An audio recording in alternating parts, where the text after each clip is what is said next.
오늘은 역대하 7장 말씀을 가지고 응답하시는 하나님 이런 제목으로 묵상 나눔하도록 하겠습니다. 먼저 1절로 10절 말씀인데 10절을 보면 백성이 여호와께서 베푸신 은혜로 기뻐하며 즐거워하였더라 그랬습니다. 봉헌기도와 백성들을 향한 축사에 이어서 성전 봉헌식의 마지막 순서로서 솔로몬과 백성들은 희생 제사를 드렸습니다. 무려 2만 2천 마리의 소와 12만 마리의 양이 제물로 드려졌는데 화목 제사에서 희생 제물의 기름과 피와 내장은 하나님의 것으로 드리지만 고기는 제사 드리는 사람들의 몫이었습니다. 때문에 봉헌식을 위해 모인 이스라엘 백성들은 그 제물을 함께 나누어 먹으며 축제를 즐겼습니다. 솔로몬과 백성들은 7일 동안 성전 봉헌식을 행하고 이어서 7일 동안 초막절을 지켜 총 14일 동안 드려졌습니다. 15일째 되는 날에 솔로몬이 백성들을 돌려보내자 백성들은 솔로몬 왕을 축복하고 자기 장막으로 되돌아갔는데 여호와께서 베풀어 주신 모든 은혜로 인하여 모두 기뻐하며 마음에 즐거워했다라고 기록하고 있습니다.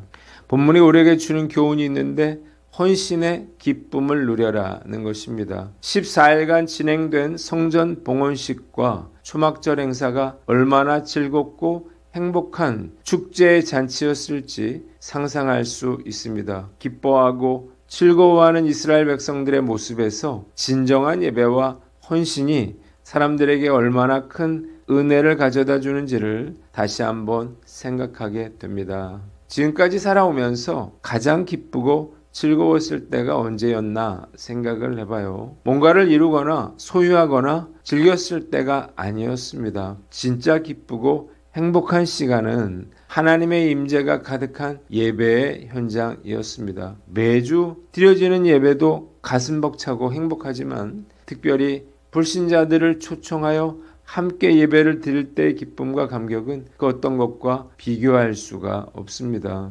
우리가 생각해 볼 것은 주님을 섬기는 것이 왜 우리에게 기쁨을 가져다 주는가 하는 것입니다. 이유가 있습니다. 첫째로 헌신이라고 하는 것은 하나님의 은혜를 경험하는 통로가 되기 때문이에요. 이스라엘 백성들은 성전 건축을 위해서 엄청난 시간과 노동과 물질을 바쳤습니다. 성전을 완성했을 때 그들은 매우 고단했을 거예요. 그러나 성경은 그들이 여호와께서 다윗과 솔로몬과 이스라엘에게 베푸신 은혜로 말미암아 기뻐했다고 말합니다. 성전을 건축하는 과정을 통해서 하나님께서 은혜를 충만하게 부어주셨기 때문이죠. 두 번째, 헌신은 우리 삶의 의미와 목적을 찾게 해주기 때문입니다. 그들은 성전 건축을 위한 자신들의 헌신이 단순한 노동이 아니라 하나님께서 그들과 함께 하실 거룩한 처소를 짓는 가장 고귀한 일임을 깨달았습니다. 주님을 섬기는 일은 우리가 이 땅에서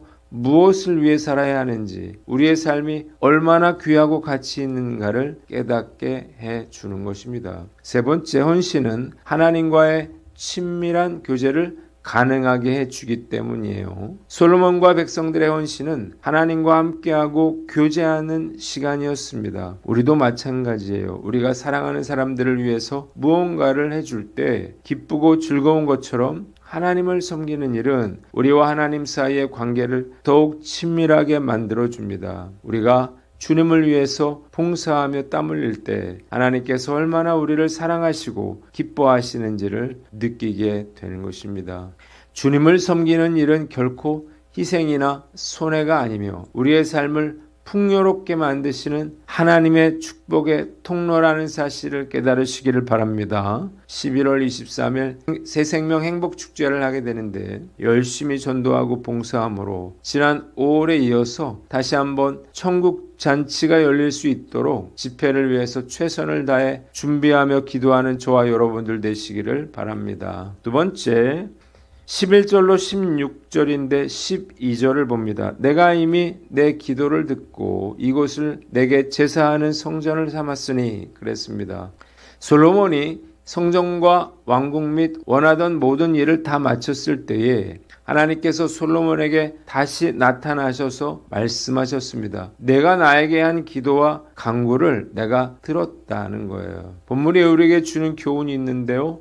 기도 응답의 확신을 가져라는 거예요. 솔로몬이 하나님께 드린 기도를 하나님께서 들으셨습니다. 우리가 열심히 기도해야 하는 이유가 바로 여기에 있죠. 하나님께서 우리의 기도를 들으시기 때문이에요. 왜 성도들이 기도하지 않거나 기도를 하다가도 대충 할까요? 하나님께서 자신의 기도를 정말로 들으실 것이라고 확신하지 못하기 때문이에요. 예수님께서도 제자들에게 수없이 기도에 대해서 강조하셨습니다. 하나님께서 기도를 들으신다는 사실을 너무나 잘 알고 계셨기 때문이죠. 하나님은 우리의 세세한 기도까지도 들으시고 때가 되면 그 기도를 응답하시는데 이 사실을 우리는 확실히 믿어야만 합니다. 돌아보면요. 하나님께서는 아주 세밀한 기도, 작은 기도까지도 응답해 주셨다는 사실을 깨닫게 됩니다. 저는 제가 기도한 모든 제목에 하나님께서 응답해 주시리라 믿습니다. 그래서 포기하지 않고 기도할 수가 있는 거예요.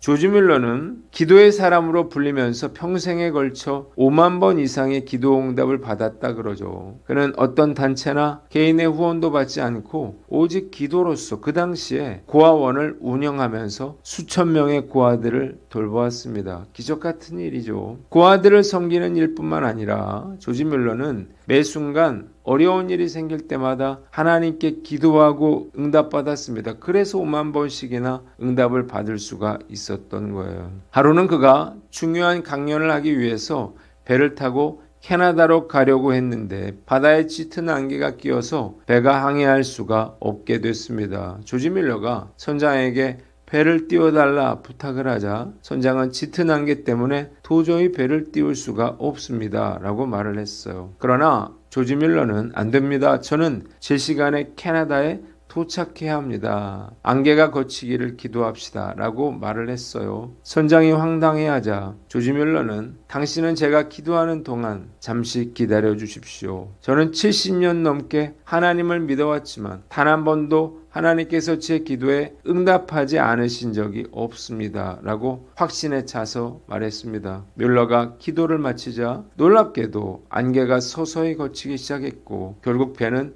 무사히 항해를 시작할 수가 있었습니다. 하나님께서 우리의 기도를 들으신다는 사실을 얼마나 확신하느냐에 따라서 우리의 기도가 결정되는 거예요. 하나님께서 그 기도를 들으신다고 하는 확신이 크면 클수록 열심히 기도할 수밖에 없을 것입니다. 제 아내는 매일 기도 제목을 만들어서 기도하고 있는데 정말 좋은 방법인 것 같아요. 저도 기도 응답의 확신을 가지고 범사에 열심히 기도할 것을 다짐해 봅니다. 마지막으로 17절로 22절 말씀인데 17절을 봅니다. 내가 만일 내가 명령한 모든 것을 행하여 내 율례와 법규를 지키면 그랬습니다. 솔로몬은 열왕기상 8장 25절에 이스라엘 왕위에 앉을 사람이 끊어지지 않으리라고 하신 약속을 지켜달라고 기도했었는데 이 하나님께서는 그 약속을 지켜주실 것이라고 확약해 주시면서 두 가지 조건을 제시하셨습니다. 첫째로 다윗처럼 하나님 앞에 온전한 마음으로 행하라는 거예요. 다윗은 하나님 앞에서 온전한 마음으로 행동했습니다. 그는 하나님의 말씀을 사모하며 온전한 마음을 가지고 살려고 고민하던 사람이었습니다. 그의 아버지처럼 행하라는 거예요. 두 번째로 하나님께서 가르쳐 주신 모든 법도와 율례를 지키라는 것입니다. 하나님께서 그에게 요구하시는 것은 하나님의 말씀대로 사는 것이었습니다. 그가 하나님께서 주신 법도와 율례를 지켜 행할 때 이스라엘 왕좌에 오를 그의 후손이 끊이지 않게 될 것이었습니다. 하나님은 만일 이스라엘이 하나님을 등지고 다른 신을 섬기고 경배하면 하나님께서 그들에게서 주신 땅에서 이스라엘을 끊어버리고 성전이라도 던져버리고 백성들로 하여금 속담거리와 비웃음거리가 되게 하시겠다고 말씀하셨습니다. 성전은 하나님의 임재와 보호의 상징이지만 그것이 이스라엘의 안전을 결정하는 것이 아니라 백성들의 충성과 순종에 따라 결정되는 것이었습니다. 하나님께서는 솔로몬에게 이스라엘이 다른 신을 섬기고 우상 숭배에 빠지면 다음과 같은 결과를 맞이할 것이라고 말씀하셨습니다. 첫째로 약속의 땅에서 쫓겨날 것이었습니다. 하나님이 주신 아름다운 땅에서 뽑혀나가고 그 땅은 이방인들의 조롱거리가 될 것이었습니다. 둘째로 성전이 멸망하게 될 것인데요. 하나님께서 자신의 이름을 두시려고 택하신 성전이라 할지라도 그 성전은 황폐하게 될 것입니다. 세 번째, 멸시와 조롱을 받게 될 것입니다. 지나가는 사람들이 이스라엘의 비참한 모습을 보고 어찌하여 여호와께서 이 땅과 성전에 이같이 행하였는가 라고 물을 것이라는 거예요.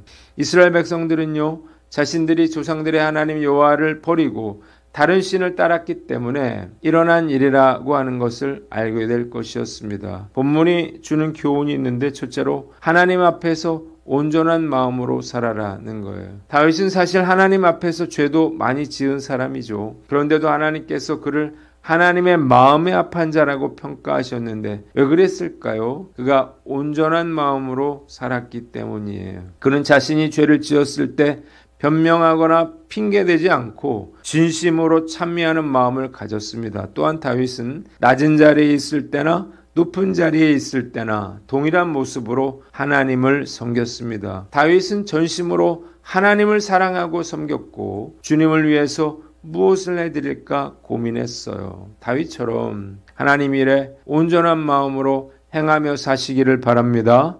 가장 좋은 방법은 우리가 하나님 앞에서 사는 것입니다. 문제는 하나님이 우리 눈에 보이지 않는다는 것인데요. 그러나 저는 보이는 하나님이 있다고 생각합니다. 누굴까요? 바로 배우자요, 자식이에요. 다른 사람들은 다 속일 수 있어도 배우자나 자식은 속일 수가 없습니다. 배우자와 자식에게 인정받는 사람이 되려면 하나님 앞에서 온전한 마음으로 행하는 사람이라고 말할 수 있을 것 같습니다. 실수하고 반복해서 죄를 짓는다 하더라도 늘 겸손한 마음으로 찬미함으로 하나님 앞에서 온전한 마음으로 살아가는 저와 여러분들 되시기를 바랍니다. 마지막으로 하나님의 말씀에 순종하라는 거예요. 안타깝게도 솔로몬에게 주신 하나님의 약속은 축복이 아닌 저주의 측면에서 이루어졌습니다. 북왕국 이스라엘이 아수르에게 멸망당하고 남왕국 유다가 바벨론에 의해서 멸망당하고 성전이 파괴되므로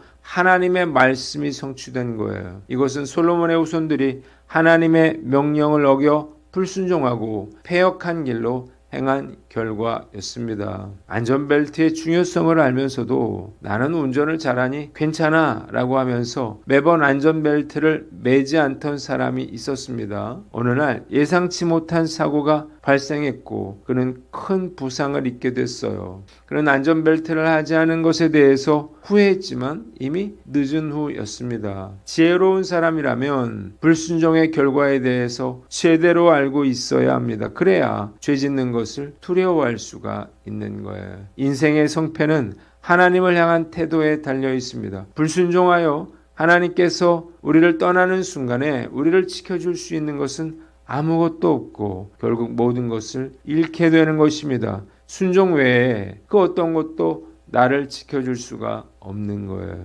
기도 응답을 받기를 원한다면 하나님께서 가르쳐 주신 모든 법도와 율례를 지켜 행해야 하는 것입니다. 하나님은 우리에게 불가능한 것을 요구하지 않으십니다. 단지 하나님 말씀에 순종하기를 원하시는 거예요. 우리가 말씀대로 살 때 기도한 모든 것을 주님의 뜻대로 응답해 주실 줄 믿습니다. 모든 축복은 우리가 하나님 말씀에 순종하느냐 그렇지 못하느냐에 달려 있는 거예요. 순종하며 살기 위해서는 먼저 하나님의 말씀에 대해 잘 알아야 할 것입니다. 열심히 하나님의 말씀을 읽고 묵상하고 적용함으로 철저하게 하나님의 법을 지켜 살아가는 저와 여러분들 되시기를 주님의 이름으로 축원합니다. 기도하겠습니다. 하나님 아버지, 헌신의 기쁨을 누리고 기도응답의 확신을 가지며 하나님 앞에서 온전함으로 행하고 순종케 하여 주시옵소서.